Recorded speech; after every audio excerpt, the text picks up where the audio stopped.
In this video, I'm going to show you how to actually use a memory palace. If you've never heard of a memory palace before, or you've heard of it, this will be an easy, simple example of how to use it. I recently sat down with Andy Andrews, who's a New York Times best-selling author of The Traveler's Gift, and talked to him about how I use the memory palace to memorize all of Proverbs. And I want to say, really? Really? I mean, it just seems like, I mean, you know, the next words out of my mouth ought to be prove it, right? And we're going to. The memory palace can be used, and I will show you how to use it in a real place for a real purpose to memorize the main points of the Traveler's Gift.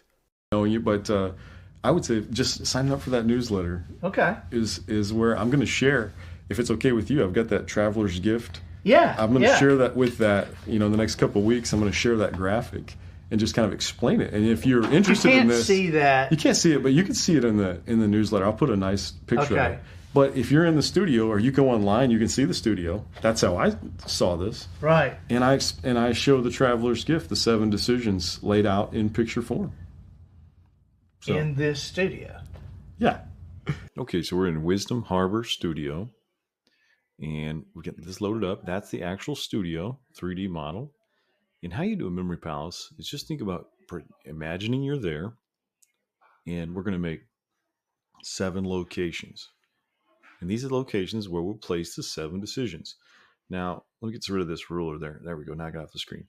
Now at location 1, let's use the doormat. That's right when you walk into the studio. In here, they've got things you can buy as books and merchandise, shirts, things like that. Location 2, let's use the desk. That's the second place you'd be. Now we're going to look for what's the most obvious place to use. Location 3. Let's use this counter right here and like that. And then we'll go to location 4. Let's use this mat right here. And we're kind of going clockwise is what I try to do. Just kind of a normal way to move through a studio. 5, we'll use that, is the display case.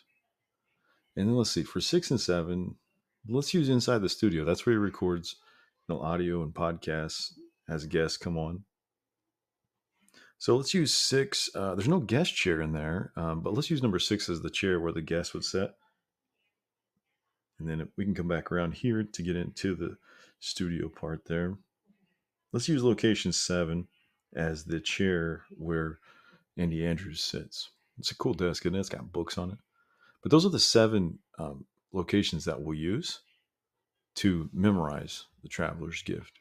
Click the video here to see the whole interview with Andy Andrews, but then also part 2, where I'm going to actually show you how to encode all 7 decisions on the same memory palace that we just built.